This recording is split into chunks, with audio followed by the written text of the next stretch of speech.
welcome to this next session. My name is Elina. I'm here to support Claudio. Henning. Henning. And if you have any questions, feel free to ask them at the end. I will come to you with the microphone so that those at home hear you too. And for those at home, write your question in the chat. I will read them out loud at the end. Thank you very much. Have fun with the speech. Thank you, Elena. So, even before the talk, a few questions concerning this annoying spinner on the top left of the slide. Yeah, the visualization of waiting. So, hi and welcome to my little talk, Psychological Performance Tuning. And I'm glad that you found the time for this little waiting session together with me. My name is Henning Fries, and I'm working as a designer, as a programmer, as a conceptioner, and as a project manager in Germany, in Luxembourg, and in France. And I'm doing this stuff for now more than 15 years, more than 20 years. But hey, whatever. In this talk, I want to show you the concept of waiting. And as a result of this waiting concept, some tools and methods on how you can tune up your psychologically your application's performance. But enough with the intro. I think you're waiting for the talk. And so we just started waiting. And we're all waiting almost all the time. Sometimes we wait for a small piece of information, a web page, or we wait for the love of our lives, or we wait for the end of a boring session. So for making something like waiting, you need something like a construct of time. Do you remember this little guy here? The maestro from the TV series Once Upon a Time Man. Who can still remember this guy? Oh, a few, yeah. So already in the jingle of this little TV series, the question came up. What is time? So what is time 3 times in a row? An instant, an hour strike, 1,000 years are 1 day. Wow. In the last sentence of this chorus, a phrase came up. 1,000 years is 1 day. If time passes very quickly, we tend to say something like, oh, how time flies. But measured in geological time frames, where a good 77 million years pass between individual geological eras, one can say something like this. There, 1,000 years are 1 day. But our daily life has become fast-moving and very busy, and no one of us has any time anymore. We connote waiting as unproductive time. Therefore, we say something like, half a minute can become quickly half an eternity. And especially in the context of websites or programming, we all know that very well. So, on this slide you can see some very wise words. And these words are very wise for all of us who do something with media. And they're actually from the year 1865.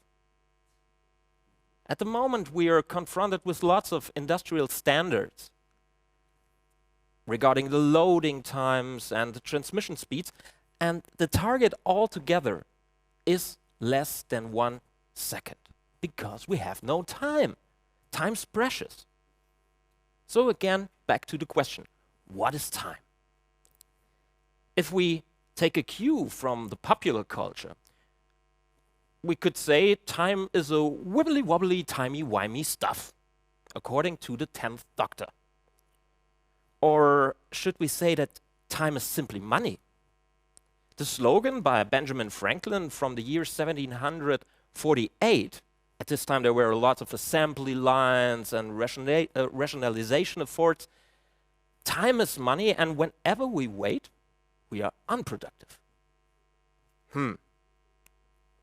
So we have to step a little bit further into this concept of time. We have to distinguish between the objective and the subjective time. In this illustration here on the left side of the slide, we see the comedian Harold Lloyd, and he's struggling with both the objective time and the subjective time while he's hanging from a clock on top of a skyscraper in an old black and white movie. It's called Safety Last for those of you who want to look at it, Netflix or something else. So let's take a look at these concepts of time.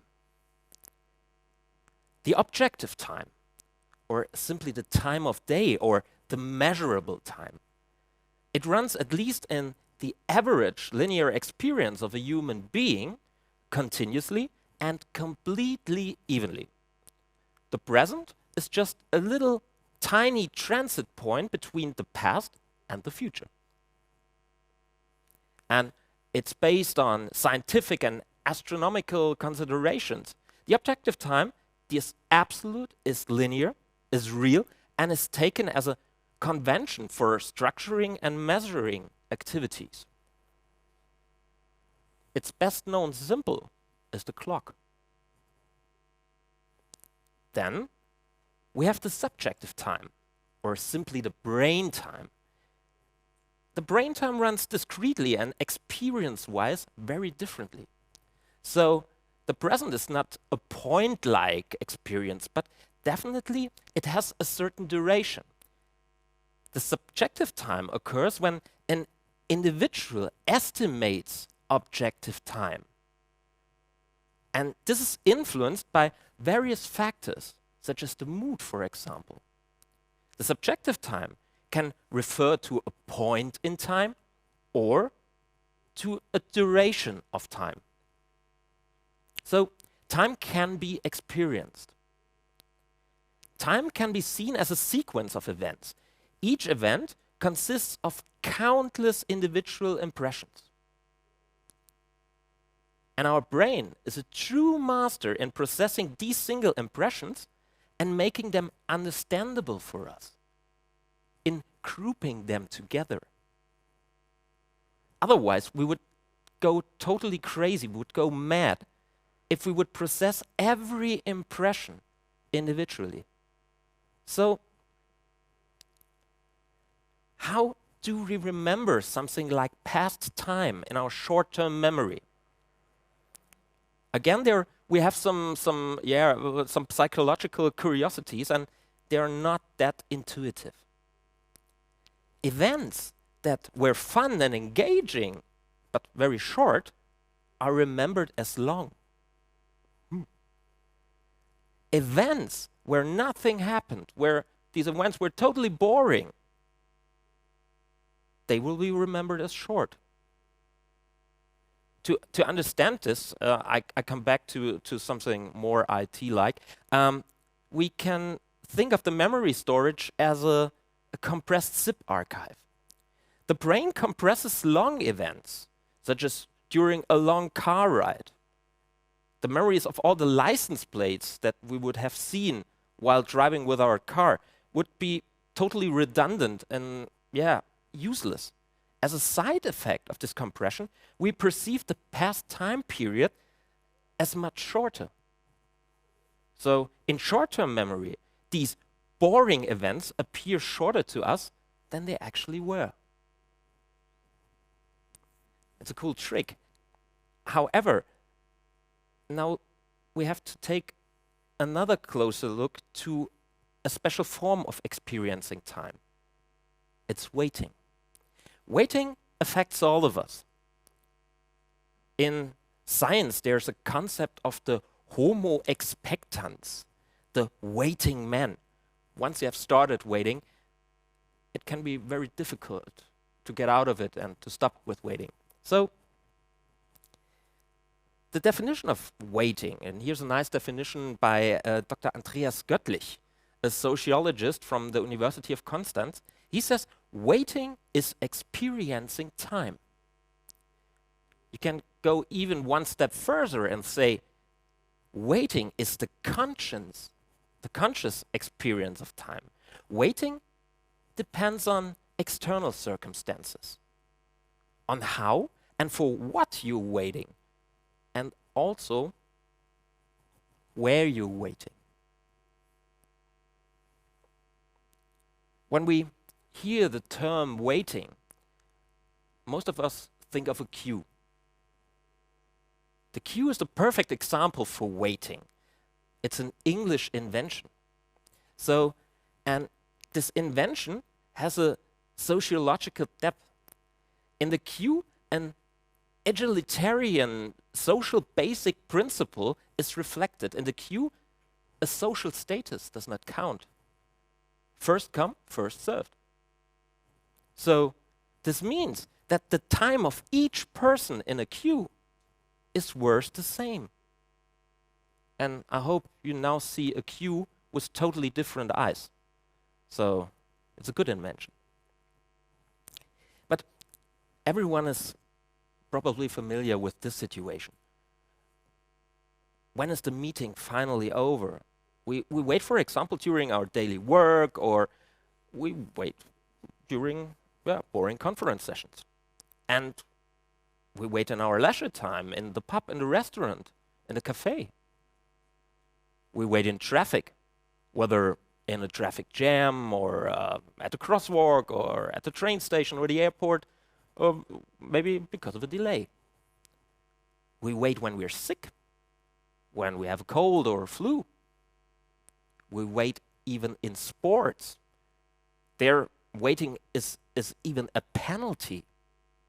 And we're waiting with something, on music or rock festivals. We delay something. And in the end, we wait in sticky rooms and cold corridors for doctors and bureaucratic acts. In all these situations, we spend waiting time. But especially this waiting period is very interesting because it shapes differently depending on the expression. Waiting times feel longer when unoccupied than when occupied. Waiting times feel, if uncertain, longer than known. They feel unexplained longer than explained. They feel longer if one's afraid. And they feel longer if one's alone. So, waiting means an interruption in the flow of time, or in the time flow. And impatience arises because today we want to use our time efficiently, productively, and optimized.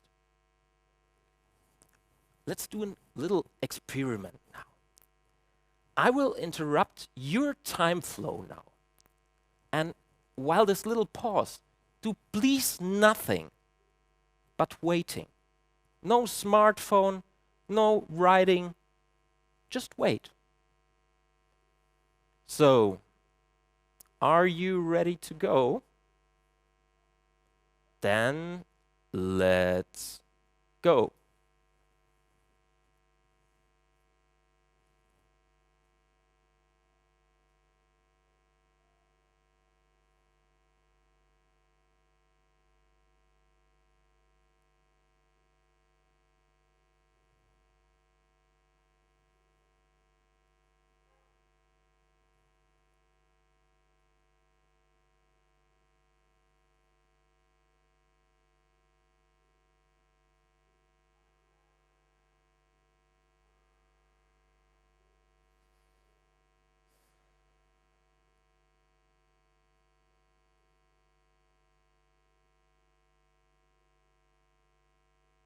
So I'm back again. How long did I keep you waiting? Any estimates? What? 1 minute? Okay, what? Something else? 30 seconds? Okay. Oh, good one. Okay, thank you very much. I kept you waiting for 45 seconds. The 1 minute I hear quite often. The 30 seconds not so often, but it just means you had fun while waiting.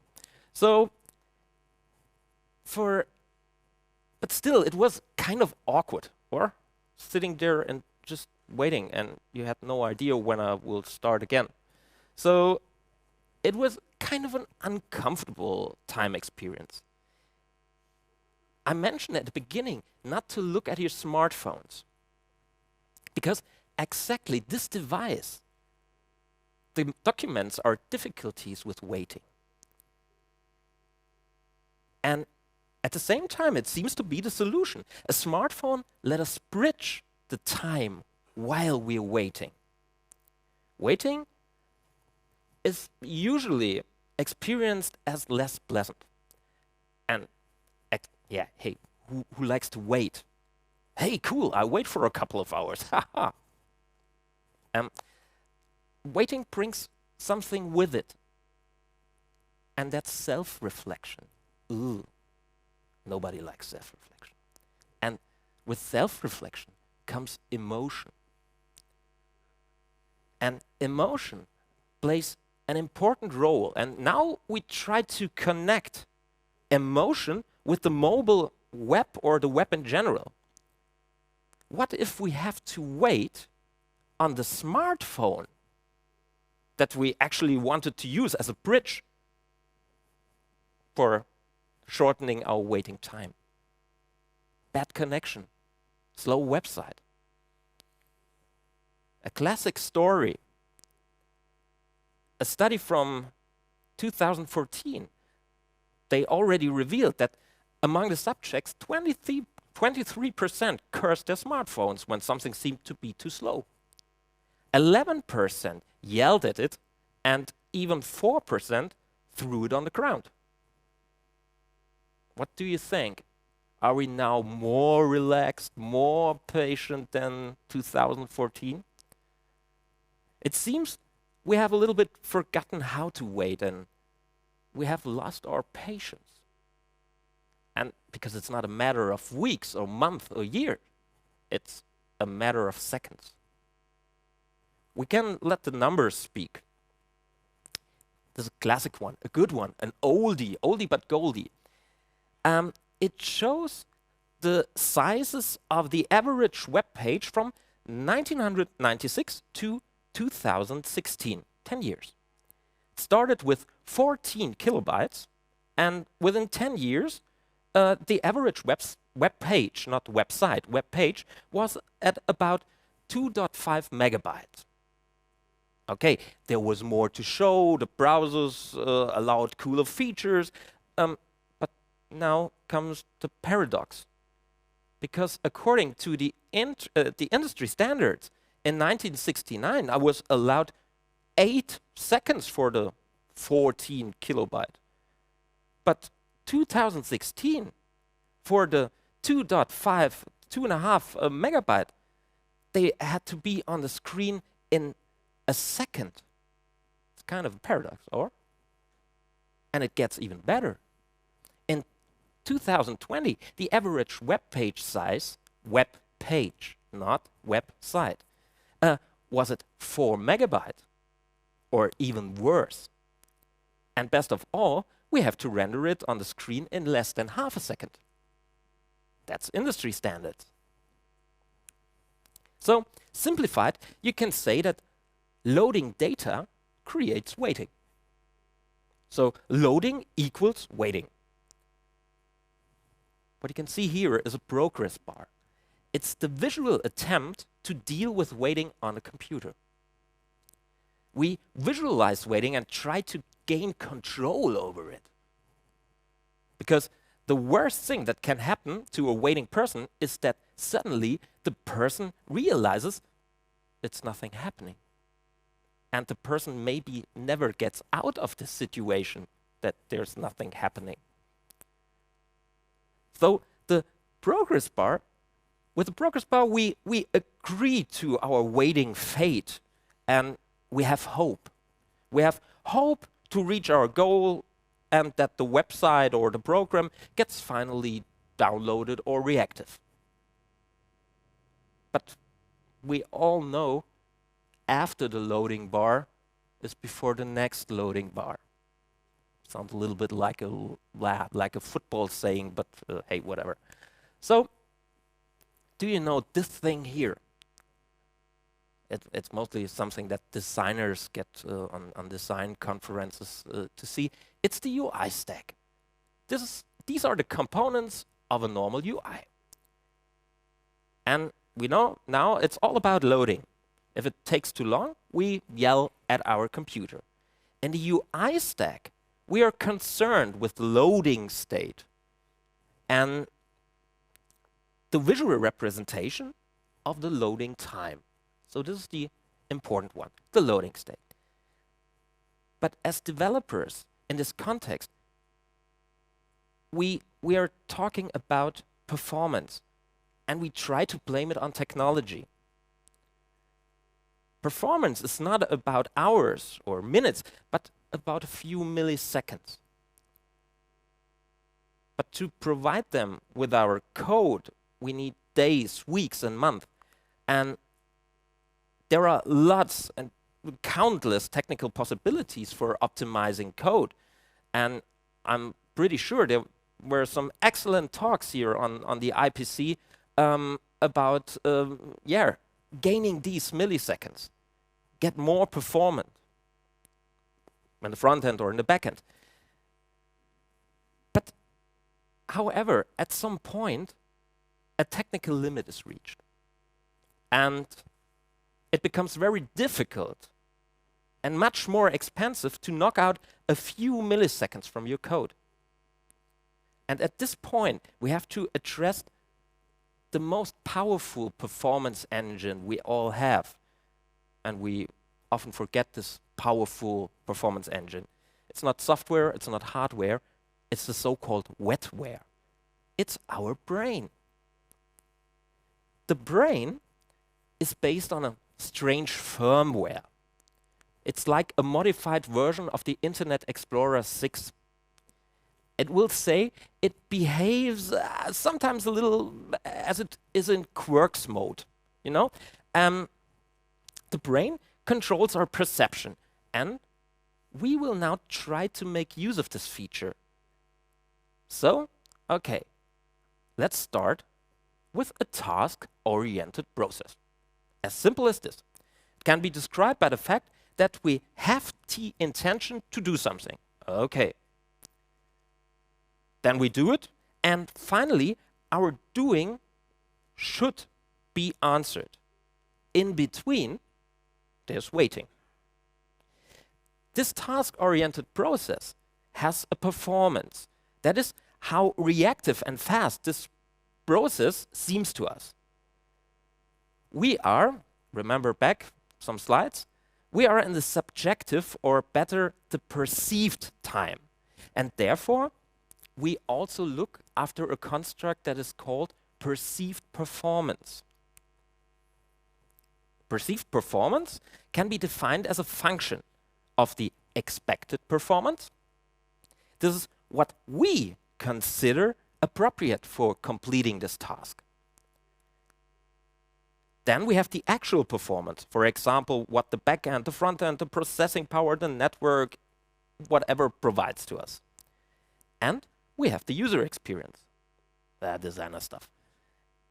And this formula states that the metrics, the milliseconds and the kilobytes, are only a part of the big picture. The brain and the user experience, they play an important role. So it's not just about milliseconds, frames, and megabytes. It's about how these milliseconds, frames, and megabytes contribute to how the user perceives the application. So it's about perception. We can say performance is a form of perception. But as always, the numbers play an important role. Maybe some of you knows the usability guru Norman Nielsen, and he defined the powers of 10 of user experience. And there we would like to take a look at 4 time intervals that are interesting in the case of user experience. There we have the 100 to 200 milliseconds.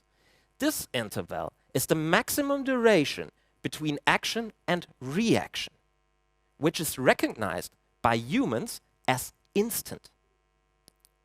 Then we have the 500 milliseconds to 1 second. It's the maximum response time for an immediate reaction. This interval corresponds to the response time of a real person in a face-to-face communication. Within this interval, a user must get feedback on the action. For instance, a click. If the signal was not already processed in the interval before, if it's not answered within this time, it's a little bit creepy. So, okay. Then we have the 2 to 5 seconds. This time span defines the user flow, or the optimal experience, or the immanence. When the user is absolutely focused and absorbed in an activity.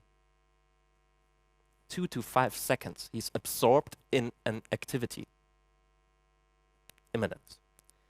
And then we have 5 to 10 seconds. There was a study from 2015. It was found that the average human being had an attention span of 12 seconds, but it's dropped to 8.5 seconds. It's 1 second less than a goldfish. So, but let's say, just for calculating, not 8.5, we say 10 seconds. 10 seconds are the maximum attention span for an average human. After 10 seconds, he's still kind of on task, but it's more easily to distract him. The system, if a system does not intervene in a motivating way, the user is gone. He's gone mentally, and sometimes he's gone physically. It takes too long. But so here you can see an example of an immediate action and an immediate feedback. So simple as this. This is immediate. But now Google. Google raises the bar a little bit higher. They talk about a delay from 100 milliseconds onwards. At more than 1 second, they already talk about a context switch, meaning that the user is already thinking about the next thing. After 10 seconds, users think this crap is broke. It's broken. It's damaged. Here would like to quote Dennis Mishunov. He has given great talks to the topic of perceived performance, and he has also written some very good articles about this topic. And yeah, he says users don't care about your objective time. And he's right. So let's get started with psychology first before, let's take psychology first before we reach out for the IDE. If you speak of psychology, then you also talk of Sigmund Freud. However, this time not. This time another one will be in charge. So, does anyone recognize this train? It's the Eurostar. It's this fast train that runs between London and Paris.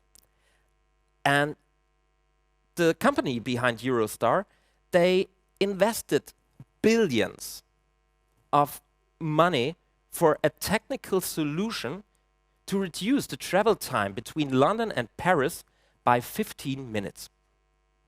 15 minutes. A cheaper solution would have been to make the travel time more pleasant. Meaning, For a fraction of the cost, the train could have been equipped with a better Wi-Fi or entertainment system or whatever. This would have notably enhanced the ride experience, and this would have reduced the perceived travel time.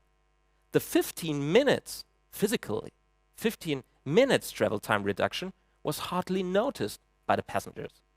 And this Eurostar approach also happens frequently with software and websites.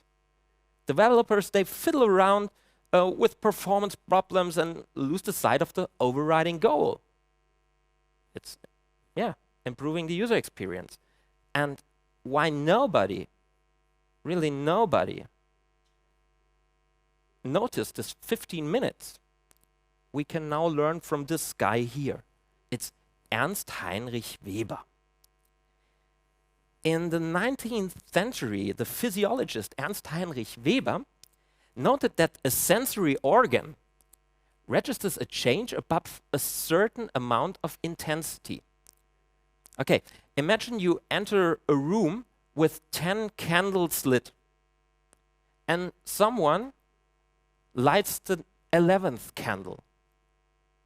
So this difference in brightness, it can still be perceived. But if you enter the room with 100 candles already lit, and somebody lights up the 100th first, you will not recognize it. And Ernst Heinrich Weber was the first to discover that difference threshold is not a constant, but it depends on the initial stimulus. And this is the so-called Weber constant. The Weber constant became widely known through the research of Gustav Theodor Fechner. He was the founder of psychophysics. Wow, never heard it before. Psychophysics. And they found out that there is something like a just noticeable difference. So let's take a weight difference. For example, you need 2% difference to the initial stimulus. That means if you have 50 gram in your hand, you need to add 1 gram to notice a difference. At 5 kilogram, you already need 100 gram to notice a difference. Below 100 gram, no changes there for you. So the pretty cool thing is that this law can be applied to timely events or to something like loading time as well. We can make it simplified. As always, there are variances. The difference threshold here is 20%. That just means up and down. 20% more or less does not count. When we take 5 seconds, for instance, 1 second more or less, no difference. And now we understand why nobody noticed this 15 minutes in a 2.5-hour train ride. So I'm today in an experiment mood, and we will now do a PowerPoint experiment. I will slide in 2 animations, and you will tell me which one was the faster one. So, are you ready?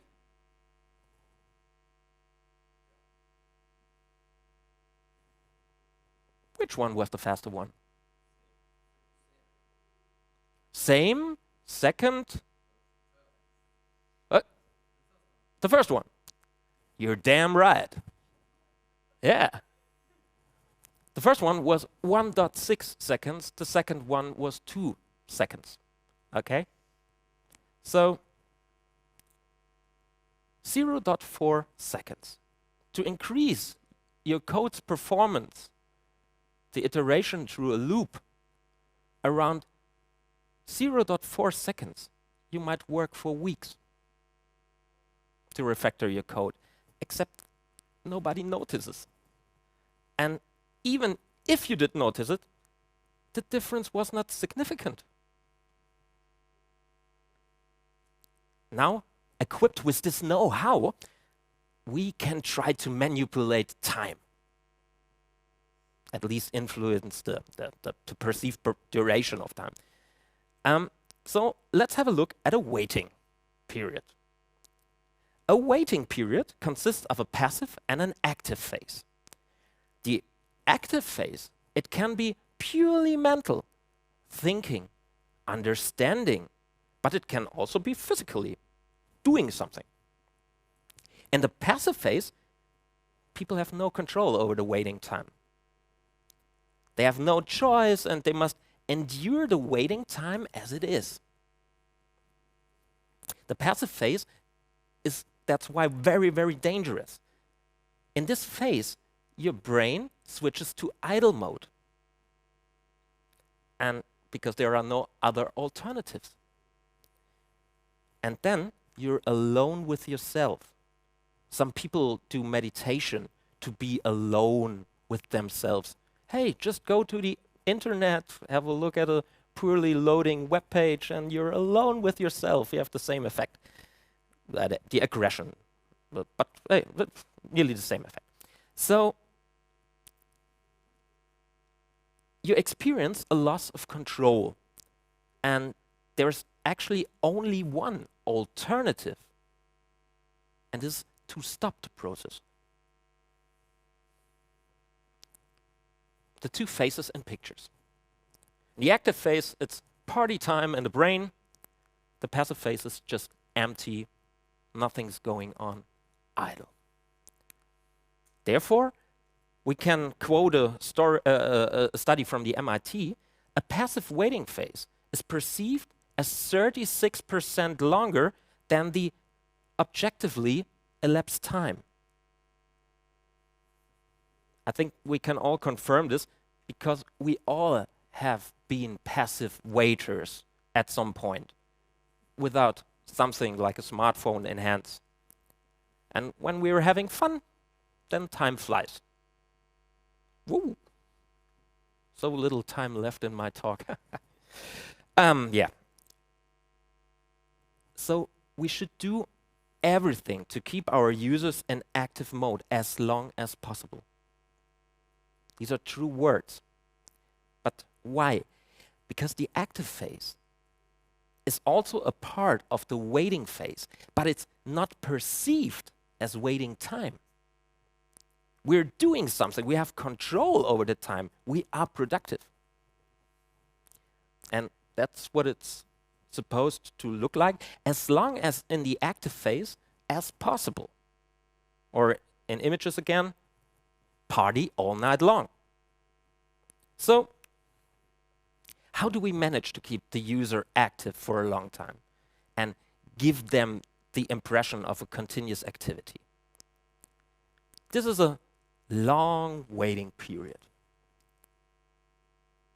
There's one method, it's called the preemptive start. The preemptive start is a way to shorten the waiting time by just moving the start point closer to the end. In this case, the waiting phase is opened by an active phase, which is maintained as long as possible. The original waiting phase is not really shortened. But since most of the people do not consider the active phase as waiting, the perceived start can be shifted towards the end. So the waiting time actually appears shorter than it is. Simple example. Here you see a login and the following page. While the user is busy logging in and doing his stuff, we can preload all the stuff in the background for a successful login, or even for the non-successful login. And it seems like this. In this case, he has something to do. There's another technique. It's a hybrid technique. This is called a meaningful diversion. In this scenario, a long-running process is divided into several meaningful units. These units are individual preemptive starts. So while the user is working and active, data is preloaded or already processed in the background.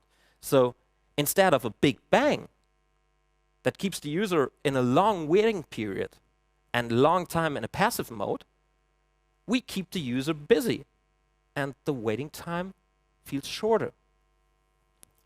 This here is an account opening of a bank. They have to fill out that much forms. But they divide these forms into units and they keep you the entire time in a flow. You're working. You do not experience this as working time. You do something you want to do. You want the job to be done. You want to have an account in this bank. And afterwards, a PDF is already created. Your website is there. You're welcomed in this account with your demo account, and so on and so on. It's psychologically, it's trickery, but it works. The next method that I will show you is the early completion. Just as we can move the starting point in the preemptive start towards the end, we can also move the end closer to the start. The early completion is the way to do this. Here, the user is giving the feeling that the waiting phase will end quickly. Early completion starts with a passive phase, but the user is pushed as quickly as possible into the active phase. And this we do not perceive as waiting. So YouTube and most streaming servers use the early completion technique. When clicking on the play button on a video, the user does not wait until the video is fully loaded. The video starts as soon as anything playable is in the buffer. And therefore, the user is very, very quickly in an active waiting phase. Psychological. Another term is the first meaningful paint that you should know. The first meaningful paint refers to the point of time on a web page when the user perceives the most important content on a website as finished loading and ready to use. Basically, after the content of the visible area of the website has loaded, why should we do something like thinking about the first meaningful paint? Because we push the end towards the start and give the user the feeling that already mostly of the content is done. So we can support this by programming the code of a web page in such a way that the stuff above the fold, the visible area, loads first. The fold is the lower edge of the viewport. Website sections that are below the fold can only be seen by scrolling. The user gets the visible part of the website in the shortest possible time. After that, the website content below the fold is loaded. And also widespread pattern are the so-called skeleton screens or skeleton UIs. These show structural placeholders for the content already during a loading process. These skeletons fill up successively and give the impression that we are close to the end of the waiting time, early completion.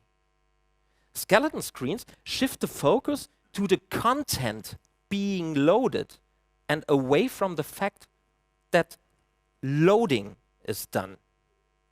So displaying a skeleton UI before the actual content gives the impression the UI renders faster than using a big load up front. And that's why these skeleton layouts are widely used, and now you know why. So it's just a PowerPoint example. A preemptive start can also be done with a technique that is called the optimistic UI. This pattern is kind of I call it a white lie, a harmless lie. If you click on the like button, then it always works, even if you're offline.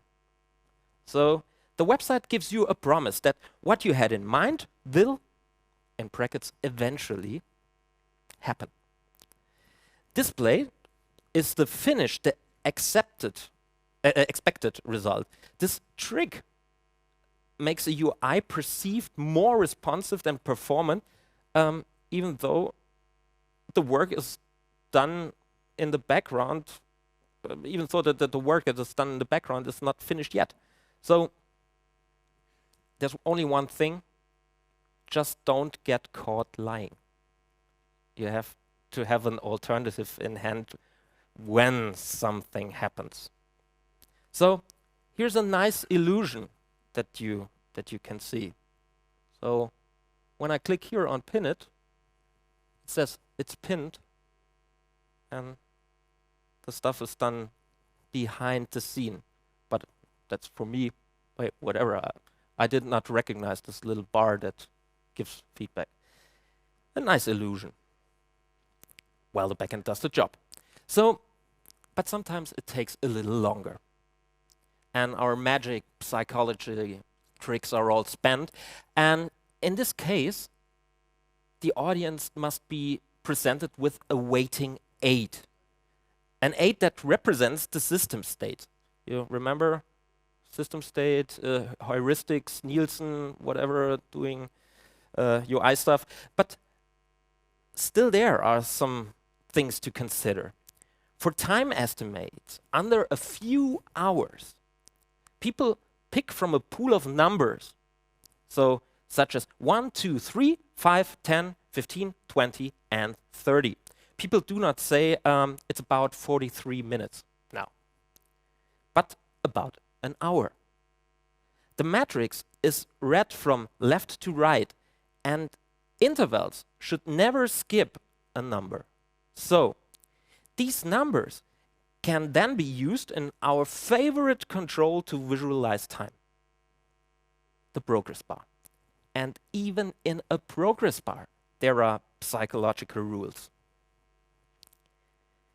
Here we can see a little diagram. We have the type A progress indicator. The A in this stands for active.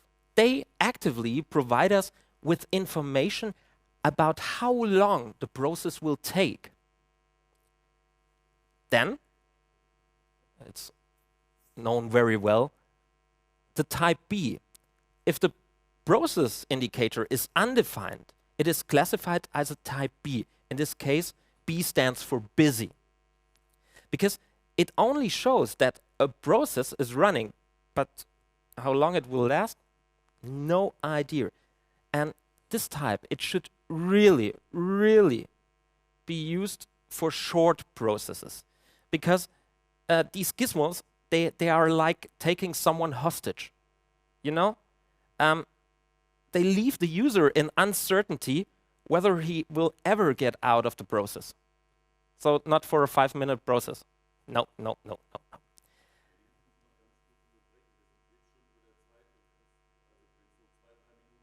Das sind noch 2-3 Minuten. Passt.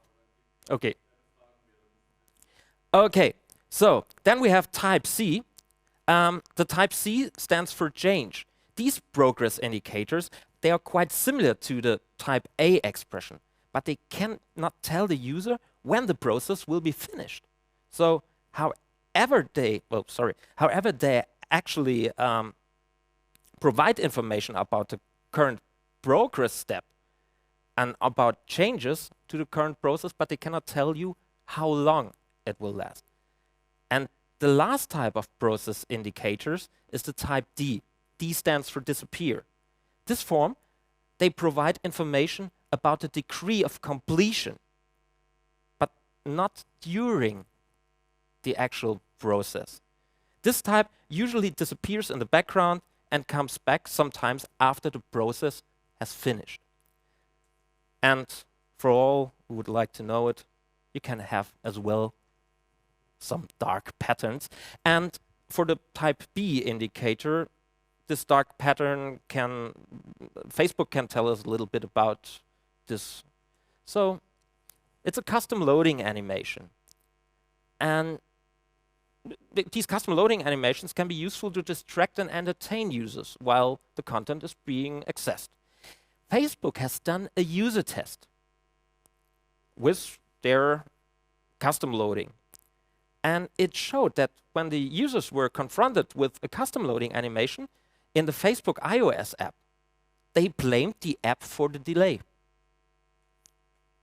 What did Facebook? This. But when the users were shown the iOS system progress indicator, they blamed the operating system for the delay. As simple as this. So I hope you had a little bit of fun while waiting with me. And I thank you very much for 45 minutes plus waiting. And I hope you had a long active phase and not a very long passive phase. And this is what I've seen during the research phase to this talk. I was the Asian takeaway, and I thought I have to show this to you. Thank you very much.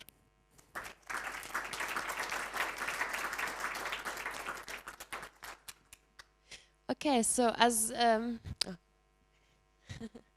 as the time is already over, we won't do the questions now, but I'm sure you can ask your questions in the pause. Thank you very much.